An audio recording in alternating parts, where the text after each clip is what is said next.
కాష్ఠ అంటే 18 రెప్పపాట్ల కాలాన్ని కాష్ఠ అనాలి. అలాంటి కాష్ఠలు 30 అయితే కళ.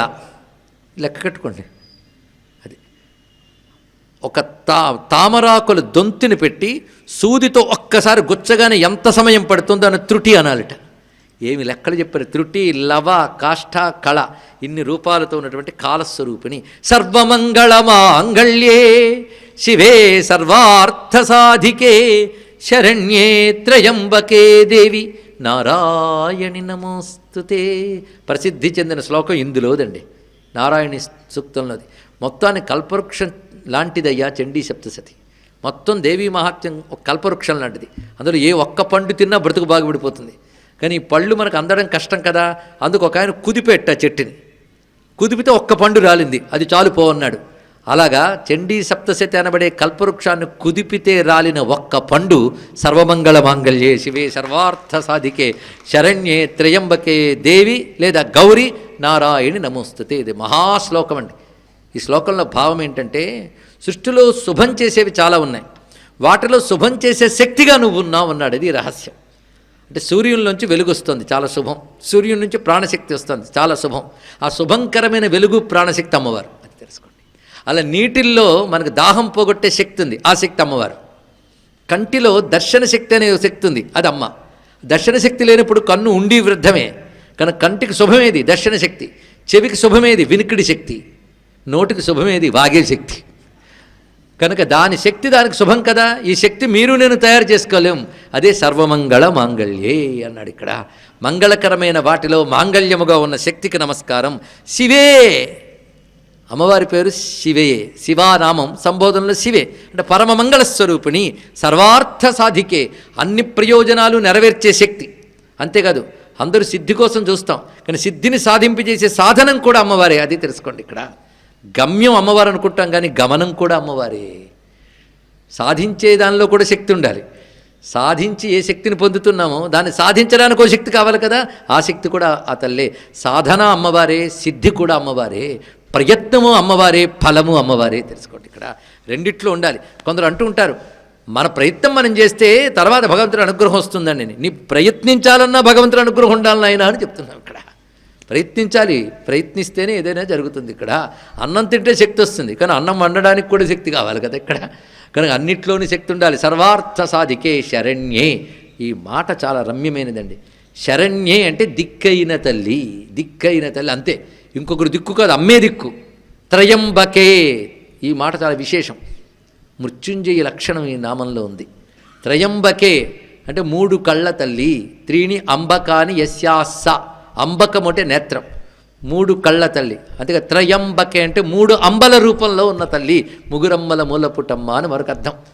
దేవి అనొచ్చు, గౌరీ అనొచ్చు, మీ ఇష్టం. గౌరీ అనేది కానీ చేసేస్తే ఈ శ్లోకం మహాగౌరీ మంత్రం అవుతుందండి. ఇది 5వ తనాన్ని రక్షించగలిగేది, సౌభాగ్య రక్షా మంత్రం అని కూడా చెప్పబడుతుంది. అంత దివ్యమైన మంత్రం. సర్వమంగళ మాంగళ్యే శివే సర్వార్థ సాధికే శరణ్యే త్రయంబకే గౌరీ నారాయణి నమోస్తుతే. సృష్టిస్థితి వినాశానాం హేతుభూతే సనాతని గుణాశ్రయే గుణమయే నారాయణి నమోస్తుతే. సృష్టిస్థితి లయలకు కారణమైన శక్తి, గుణాలకు ఆధారమే శక్తి, గుణాలలో ఉన్న శక్తి, ఏ గుణము లేని శక్తి నారాయణి.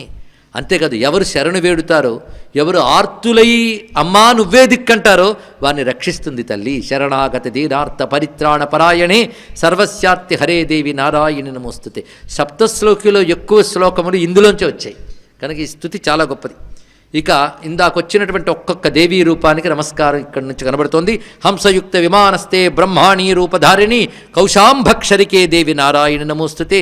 దర్భముంచిన కమండలు జలంతో ప్రోక్షణ చేసి అసురుల్ని సంహరించే ఓ బ్రాహ్మీ నీకు నమస్కారం. త్రిశూల చంద్రాహిధరే మహావృషభవాహిని మాహేశ్వరీ స్వరూపేణ నారాయణి నమోస్తుతే. మయూర కుక్కుటి వృతే మహాశక్తిధరే నగే కౌమారీ రూప సంస్థానే నారాయణి నమోస్తుతే. శంఖచక్ర గదాశార్ంగ గృహీత పరమాయుధే ప్రసీద వైష్ణవీ రూపే నారాయణ నమోస్తుతే. గృహీతోగ్ర మహాచక్రే దంష్ట్రోద్ధృత వసుంధరే వరాహరూపిణి శివే నారాయణి నమోస్తుతే. నృసింహరూపేణోగ్రేణ హంతుం దైత్యాన్ కృతోద్యమే త్రైలోక్యత్రాణసహితే నారాయణి నమోస్తుతే. కిరీటిని మహావజ్రే సహస్రనయనోజ్వలే వృత్రప్రాణ హరే చైంద్రి నారాయణ నమోస్తుతే శివదూతి స్వరూపేణ హతదైత్యే మహాబలే ఘోరరూపే మహారావే నారాయణ నమోస్తుతే దంష్ట్రాకరాళవదనే శిరోమాలా విభూషణే చాముండే ముండమథనే నారాయణ నమోస్తుతే. మొత్తం 9 మాతృకుల స్తోత్రం ఒక్కచోట పెట్టారు. అంతేకాదు కాళరాత్రి స్వరూపేణ త్రైలోక్యమధనోజ్యతే మహాకాళి మహాశక్తే నారాయణ నమోస్తుతే. కాళరాత్రి రూపంతో ముల్లోకాల్ని నశింపజేసే తల్లివు నువ్వు. ఆ తల్లి మహాలక్ష్మి రూపంతో అందరికీ సిద్ధినిచ్చే మాత. మహాలక్ష్మి శివే శాంతే సర్వసిద్ధే పరాజితే మోహరాత్రి మహావీర్యే నారాయణ నమోస్తుతే. లక్ష్మి లజ్జే మహావిద్యే శ్రద్ధే పుష్టే స్వధే ధ్రువే మహారాత్రి మహామాయే నారాయణ నమోస్తుతే. మేధే సరస్వతవరే భూతిభాభ్రవితామసి నీతే త్వం ప్రసీదేశే నారాయణ నమోస్తుతే అంటూ ఈ నారాయణి స్తోత్రం మొత్తం పూర్తవుతూ, అమ్మా నీ 3 కళ్ళతో ఆ సౌమ్య వదనం ఏదుందో ఆ వదనం మమ్మల్ని ఎల్లవేళలా అన్ని చోట్ల రక్షించుగాక. ఇది ధ్యాన రూపమైన కవచ రూపమైన స్థుతి. ఏతత్తే వదనం సౌమ్యం లోచనత్రయభూషితం పాతునఃసర్వభూతేభ్య కాత్యాయని నమోస్తుతే. ఆ 3 కళ్ళతో ప్రసన్నంగా ఉన్న నీ వదనం మమ్మల్ని రక్షించుగాక. ఈ భావం మనకి బెంగాల్లో కేవలం అమ్మ ముఖం ఒకటి అలంకారంగా పెడుతూ ఉంటారు. మీరు పరిశీలించారో లేదు, ఆ ముఖం ఆ ధ్యానం ఇందులో కనబడుతుందండి. అమ్మ ముఖాన్ని ధ్యానిస్తే చిరునవ్వు నవ్వుతూ 3 కళ్ళతో చూస్తున్నట్టుంటుంది. ఆ 3 కళ్ళు అంటే 3 లోకాలని, 3 కాలాలని, 3 శరీరాలని, 3 అవస్థలని సాక్షిభూతంగా గమనించే చైతన్యాన్ని నేను అని అమ్మ చెప్తోంది ఆ 3 కళ్ళతో. అలా చూస్తున్న ఆ తల్లి మనల్ని రక్షించుగాక. అంతేకాదు తల్లి నీ త్రిశూలం మమ్మల్ని కాపాడాలి. జ్వాలాకరాళ మత్యుగ్రం అశేషాసూదనం త్రిశూలం పాతును భీతేర్భద్రకాళి నమోస్తుతే. అంతేకాదు నీ ఘంట నన్ను కాపాడాలి తల్లి. హినస్తి దైత్య తేజాంసి స్వనే నాపూర్యయా జగత్ సా ఘంటా పాతును దేవి పాపేభ్యో న సుతానివా. ఇక నీ చేతిలో ఉన్న ఖడ్గం, ఆ ఖడ్గం రాక్షసుల తలలు నరికితే ఆ నెత్తురు అంటుకుని శోభిస్తున్న ఆ ఖడ్గము మాకు శుభం కలిగించుగాక. అసురా సృగ్వసా పంక చర్చితస్తే కరుజ్వల శుభాయ ఖడ్గో భవతు చండికే త్వాం నతావయం రోగానశేషానపహంసి తుష్టా హృష్టాతు కామాన్ సకలానభీష్టాన్ త్వామాశ్రితానాం న విపన్నరాణాం త్వామాశ్రితా యాశ్రయతాం ప్రయాంతి. నువ్వు సంతోషిస్తే ఎవరి పట్ల సంతోషించావో వారికి ఉన్న రోగాలన్నీ పోతాయి. నువ్వు కోపగించుకుంటే ఎవడి పట్ల కోపగించుకున్నావో వాడి యొక్క అభీష్టాలన్నీ నాశనమైపోతాయి తల్లి అన్నాడు ఇక్కడ. అంటే అమ్మ ప్రసన్నురాలైతే రోగాలన్నీ పోగొడుతుంది, ప్రచండురాలైతే అసలు వాడినే మిగల్చి కూడా నాశనం చేస్తుంది అన్నాడు ఇక్కడ. అంటే అసుర సంహారం చేసింది కోపంతో, దేవతలను రక్షించింది ప్రేమతో. అది గుర్తుపెట్టుకుంటే చాలు. కనుక అమ్మ కోపానికి గురి కాకుండా ఉండే ప్రయత్నం చేయాలి. అంటే ఏం చేయాలి అంటే ధర్మబద్ధంగా జీవించాలి, భక్తితో అమ్మని కొలుచుకోవాలి. అప్పుడు ఆ తల్లి కోపానికి గురి కాము. ఎవడు ధర్మం అతిక్రమిస్తాడో వాడి పట్లే ఈశ్వరుడికి కోపం వస్తుంది, ఇంకొకరి పట్ల కోపం రాదు. ఈ మాట శివుడే చెప్తున్నాడు. శృతి స్మృతి మమైవాజ్ఞ, వేద ధర్మశాస్త్రములను ఆజ్ఞలు, వాటి ప్రకారం నడుచుకునేవాడిని నేను రక్షిస్తాను, వాటిని తప్పేవాడిని నేను శిక్షిస్తాను. ఎలాగైతే న్యాయాన్ని తప్పేవాడిని ప్రభు శిక్షిస్తాడో ధర్మాన్ని తప్పేవాడిని నేను శిక్షిస్తాను అంటున్నాడు. కనుక అమ్మవారి కోపానికి ఎవరు పాత్రులవుతారు? ఎవరు తప్పు చేస్తారో వాళ్ళు పాత్రులవుతారు. నిజాజ్ఞారూప నిగమా పుణ్యాపుణ్య ఫలప్రద. అక్కడుందండి రహస్యం. అందుకు ఆ తల్లి వృష్టాతు కామాన్ సకలాన్ అభీష్టాన్. కొంతమంది భక్తులు ఏం చేశారంటే ఈ పదం మార్చారు. వృష్టాతు తీసేసి దదాసి అని పెట్టారు. దదాసి కామాన్ సకలాన్ అభీష్టాన్. ఎందుకు అలా మార్చారంటే నువ్వు కోపంతో ఉంటే కోరికలన్నీ తగలెట్టేస్తావు అంటే వాళ్ళు భయం పుట్టింది. అందుకే తల్లి నీకు ప్రేమ కలిగితే సంతోషి పొందితే రోగాలు పోగొడతావు, అభిష్టాలు నెరవేర్చుతావు మార్చుకున్నారు. బాగుంది ఇది. మనం అలా మార్చుకు చదివినా తప్పేమీ లేదు. కనుక రుష్టాతు చదవలేకపోతే దదాసి అని మార్చుకుని చదువుకోవచ్చు. మొత్తానికి రెండో మాట ఉందే చాలా గొప్పది. త్వామాశ్రితానాం న విపన్నరాణాం త్వామాశ్రితా హ్యాశ్రయతాం ప్రయాంతి. అద్భుతమైన మాట. దీనిలో 2 అర్థాలు ఉన్నాయి. అమ్మ నిన్నెవడు ఆశ్రయిస్తున్నాడో వాడికి ఇంకా ఆపదలు ఉండవు. అమ్మవారిని ఆశ్రయించే వరకే ఆపదలు. ఒక్కసారి ఆశ్రయించారా ఇంకా ఆపద అనేది లేదు. అంతేకాదు నిన్ను ఆశ్రయించిన వాడే దేన్ని ఆశ్రయించాలో దానిని ఆశ్రయించిన వాడు అన్నాడు. కనుక కొట్టుకుపోతున్నప్పుడు నావని పట్టుకునేవాడు ఎంత తెలివైనవాడో, సంసార ప్రవాహంలో కొట్టుకుపోతున్నవాడు అమ్మ పాదాలు పట్టుకున్నవాడు అంత తెలివైనవాడు. ఇది చెప్తున్నాడు. ఇంకొక అర్థం ఇందులో ఉంది. త్వామాశ్రితా హ్యాశ్రయితాం ప్రయాంతి. అంటే నిన్ను ఎవడే ఆశ్రయిస్తున్నాడో వాడు అనేక మందికి ఆశ్రయం ఇవ్వగలడు. ఇది అర్థం ఇక్కడ. అద్భుతమైన మాట అండి. అమ్మ భక్తుల్ని పట్టుకుంటే ధరించిపోతాం. ఎందుకు? వాడు అమ్మని పట్టుకున్నాడు కనుక ఎవడు అమ్మ భక్తుడో వాడిని ఆశ్రయించిన వాళ్ళు కూడా ధరించిపోతున్నారంటే ఇంక అమ్మ గొప్పతనం ఎంతో చూడండి. ఇక్కడ విశేషం కాదు. శంకరాచార్యుని కూర్చుని ఒక్కసారి ధ్యానం చేస్తే మన పాపాలన్నీ పోతాయి. ఎందువల్ల? ఆయన అమ్మ పాదాలు పట్టుకున్నాడు కనుక. ఇది ఎలాంటిది అంటే ఒక మ్యాగ్నెట్, అంటే సూదంటు రాయిని ఒక ఇనప ముక్క తగిలింది అనుకోండి, ఆ ఇనప ముక్కకు తగిలిన ఇనప ముక్క కూడా అంటుకుంటుంది. అలాగే అమ్మ పాదాలని పట్టుకున్నవాడు కూడా అమ్మని పట్టుకున్నవాడే అని భావం దీనిలో. ఇక్కడ అమ్మను ఆశ్రయించిన వాడు 10 మందికి ఆశ్రయాన్ని ఇవ్వగలిగిన శక్తిమంతుడు అవుతాడు. అది దీని యొక్క భావం అండి ఇక్కడ. అని అమ్మ భక్తులపై ఆగ్రహం చూపిస్తే మనం దెబ్బతింటాం. అమ్మ భక్తుల పట్ల భక్తి కలిగి ఉండాలి. తల్లి, విద్యలలో, శాస్త్రాలలో, వాక్యాలలో ఏదుందో అది నువ్వే అన్నారు. అంటే మహావాక్యాలలో చెప్పబడ్డ బ్రహ్మ విద్యవు నువ్వు అని దీని అర్థం. విద్యాసు శాస్త్రేషు వివేక దీపేషు ఆద్యేషు వాక్యేషు చ కాత్వదన్య. వేదాది శాస్త్రవాక్యాల్లో, ఉపనిషత్తుల్లో చెప్పే మహావాక్యాల్లో దీపంలా వెలిగే జ్ఞానాన్ని నువ్వే. నువ్వే యోగ్యులకు ఆ జ్ఞానాన్ని ఇస్తున్నావు. యోగ్యత లేని వాళ్ళని మమ అనే బంధం పెట్టి మోహమనే చీకటి నూతి లోపల తిప్పుతున్నావు తల్లి. మమత్వ గర్తేతి మహాంధకారే విభ్రామయత్యేతదతీవ విశ్వం. అమ్మా, ఎక్కడ రాక్షసులుంటారో, ఎక్కడ విషసర్పాలుంటారో, ఎక్కడ శత్రువులుంటాయో అక్కడ దొంగలుంటారో, ఎక్కడ దావాగ్ని ఉంటుందో, ఎక్కడ మేము సముద్ర మధ్యంలో పడి ఉంటామో, ఎక్కడ ప్రమాదకరమైన స్థలాలుంటాయో అక్కడ మమ్మల్ని నువ్వు రక్షిస్తావు అన్నారు. ఈ మంత్రం ఎక్కడున్నా కాపాడే రక్షామంత్రం అండి. రక్షాంసి యత్రోగ్ర విషాశ్చ నాగా యత్రారయో దస్యు బలాని యత్ర దావానలో యత్ర తథాబ్ధి మధ్యే తత్ర స్థితాత్వం పరిపాసి విశ్వం. విశ్వేశ్వరీ త్వం పరిపాసి విశ్వం. విశ్వాత్మికా ధరయసీతి విశ్వం.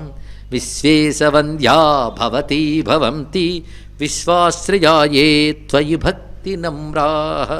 ప్రపంచానికి పాలకురాలు నువ్వు, ప్రపంచ రూపం పొందిన దానివి నువ్వు, ప్రపంచంలో ఆయా లోకాలకి పాలకుల చేత నమస్కరింపబడేదానివి నువ్వు, ప్రపంచానికి ఆధారానివి నువ్వు. ఒక్క శ్లోకంలో ప్రపంచానికి అమ్మవారికి ఉన్న అనుబంధాన్ని చెప్పారండి. ఇది శాస్త్రవాక్యములు, ఇవన్నీ మహావాక్యములే.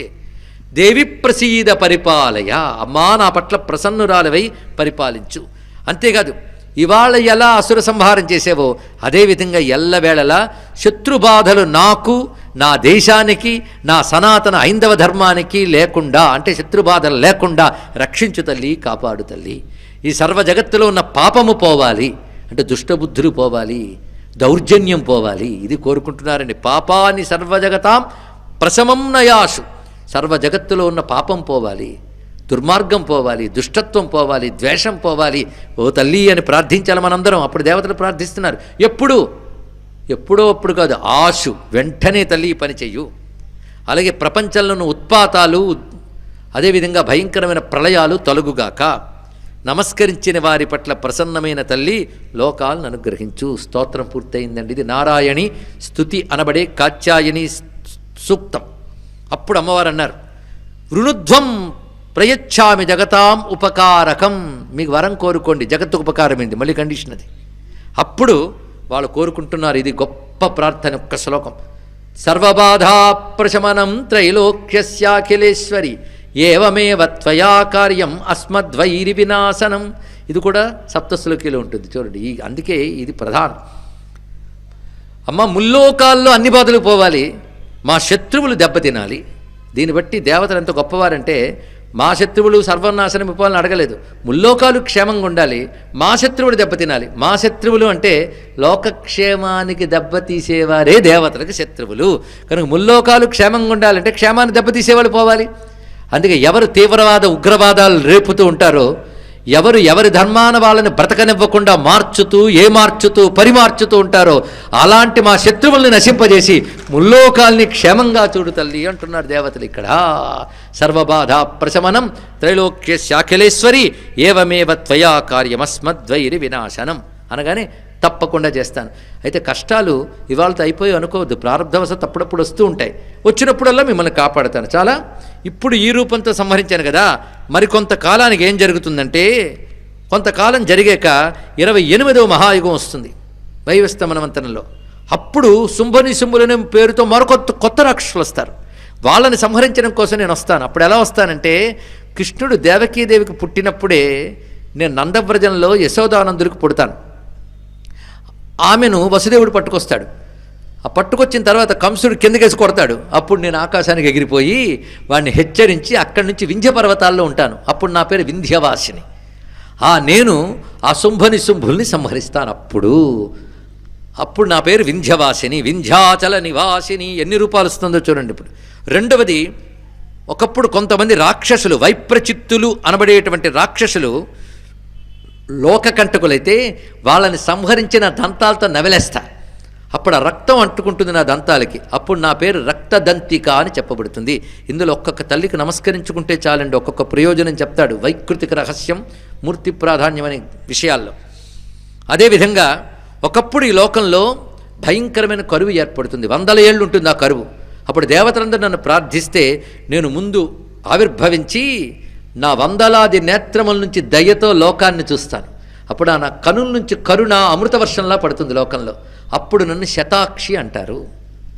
వెంటనే ఆకలితో ఉన్న లోకానికి అనేక రకాల శాఖపాకాలు నా శరీరం నుంచి ఉత్పన్నం చేస్తాను. అప్పుడు నన్ను శాకంభరి అంటారు. కానీ శతాక్షిగా వచ్చి నేను శాకంభరిని అవుతాను.